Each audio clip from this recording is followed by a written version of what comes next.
Hello friends, I am Tageshwar Verma and this is Tageshwar Verma channel.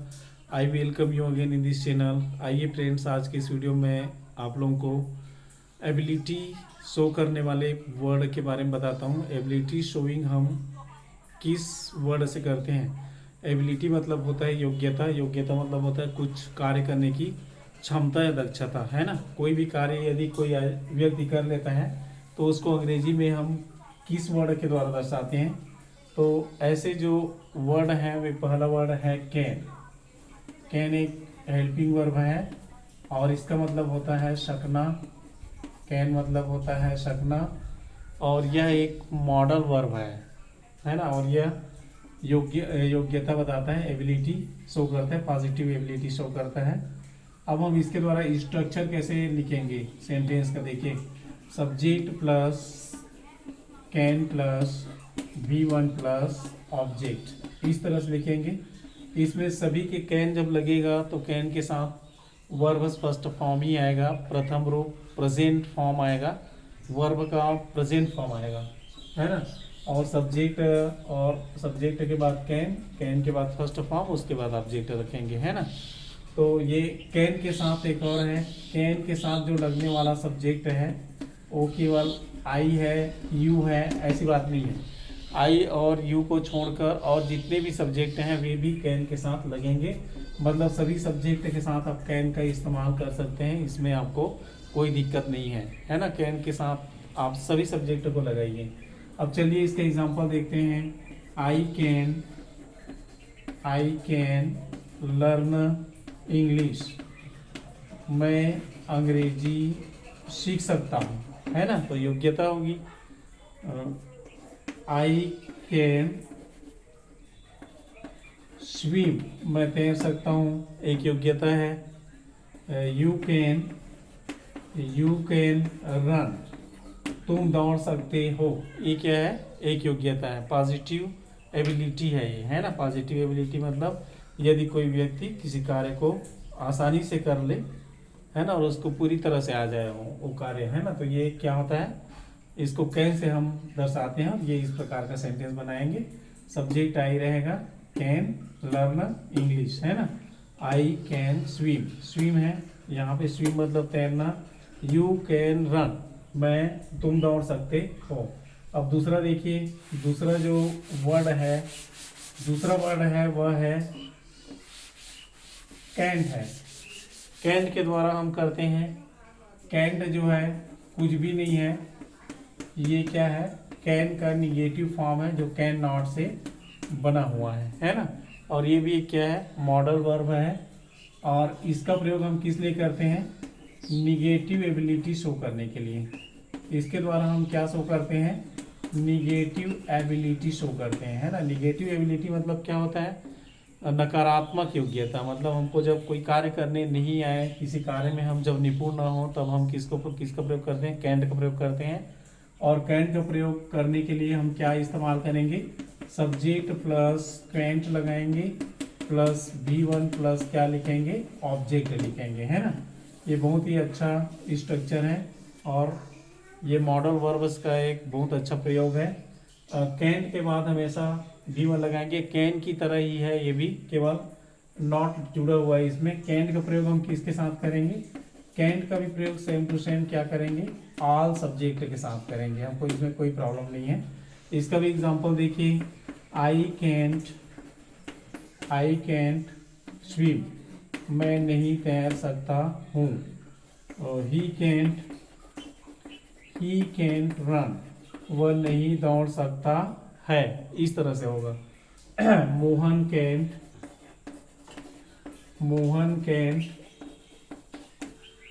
ईट, मोहन नहीं खा सकता है। इस तरह से हम क्या बनाएंगे, सेंटेंस बनाएंगे। तो ये अंग्रेजी सीखने का एक अच्छा मौका है। नेक्स्ट जो वर्ड है वह देखते हैं, चलिए कूड। नेक्स्ट जो वर्ड है, अगला जो वर्ड है वह कूड है। अगर मान लीजिए आपको इसमें समझ में नहीं आता है तो आप डिस्क्रिप्शन बॉक्स में जाके एक्सप्लेनेशन देख सकते हैं, उसमें भी एक्सप्लेनेशन मैंने दे रखा है। कुड मतलब होता है सकता था, है ना। कुड का हिंदी अर्थ क्या होगा, सकता था। और यह क्या शो करता है, यह शो करता है पास्ट एबिलिटी। वो प्रेजेंट एबिलिटी शो करता है कैन, और ये क्या शो करता है, पास्ट एबिलिटी शो करता है। और इसका स्ट्रक्चर होगा सब्जेक्ट प्लस कुड प्लस होगा वर्ब फर्स्ट फॉर्म प्लस होगा ऑब्जेक्ट होगा, है ना। Subject plus could plus V1 plus object होगा। और यहाँ पे हम कुड के जस्ट आफ्टर क्या लगाएंगे, V1 लगाएंगे। V1 मतलब होता है प्रेजेंट फॉर्म, है ना। वर्ब का कौन सा फॉर्म, प्रेजेंट फॉर्म। और कुड का जो प्रयोग है वह किसके साथ करेंगे, ऑल सब्जेक्ट के साथ करेंगे।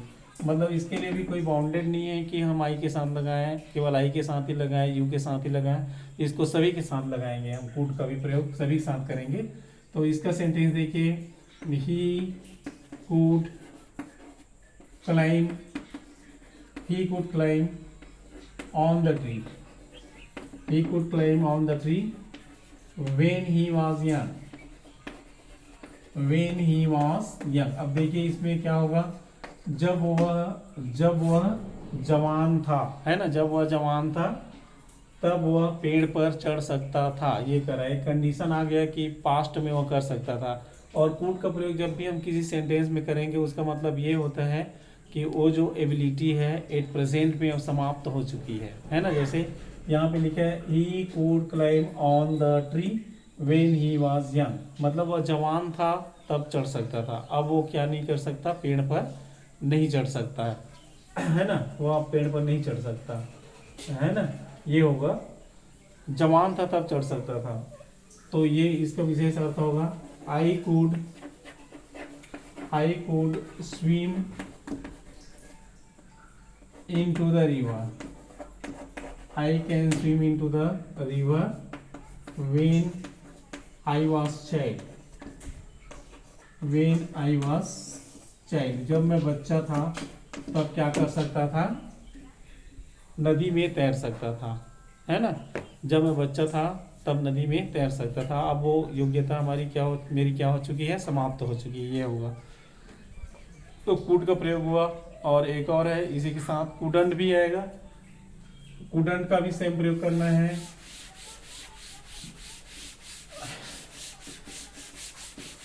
कुडंट भी क्या प्रदर्शित करेगा, निगेटिव एबिलिटी शो करेगा पास्ट की, है ना। नहीं सकता था, ये होगा नहीं सकता था। और क्या शो करेगा, पास्ट एबिलिटी शो करेगा, निगेटिव एबिलिटी शो करेगा। तो इसका भी प्रयोग हम सेम करेंगे, स्ट्रक्चर भी सेम रहेगा। कुड नॉट की तरह सब्जेक्ट प्लस क्या लिखेंगे, कुडंट प्लस क्या लिखेंगे, V1 प्लस ऑब्जेक्ट। चारों के स्ट्रक्चर में कोई फर्क नहीं है, फर्क केवल यही है, यही बस चेंज हुआ है ना। कैन हुआ है, कैंट हुआ है, कुड हुआ है, फिर कुडंट हुआ है, सेम है। सभी के साथ V1 आएगा। तो इसमें हम चलिए देखते हैं कुडंट का भी प्रयोग किसके साथ करेंगे, ऑल सब्जेक्ट के साथ करेंगे। हम इसको IV के साथ बस इस्तेमाल नहीं करेंगे। चलिए इसका एग्जांपल देखते हैं। He couldn't climb on the tree, है ना। वह पेड़ पर नहीं चढ़ सका था, है ना। वह पेड़ पर नहीं चढ़ सका था, ये होगा, ठीक।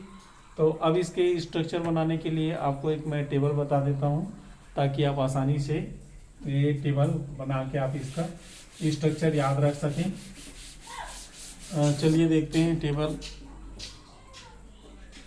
एक टेबल बना लीजिए आप, और इस टेबल पर आप एक 4 कॉलम बनाइए।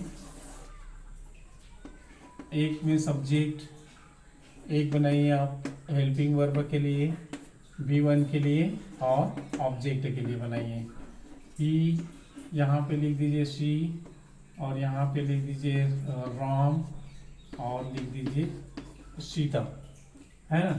यहाँ पे लिख दीजिए कैन स्लैश कैंट, और स्लैश कुड स्लैश कुडंट, है ना, ये लिख दीजिए। और यहाँ पे लिख दीजिए V1 स्पीक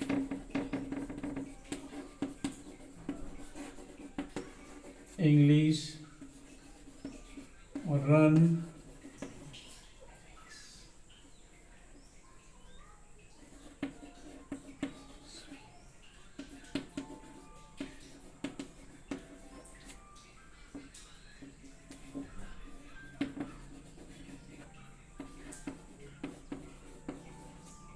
चलिए अब इसको बनाना बहुत आसान है।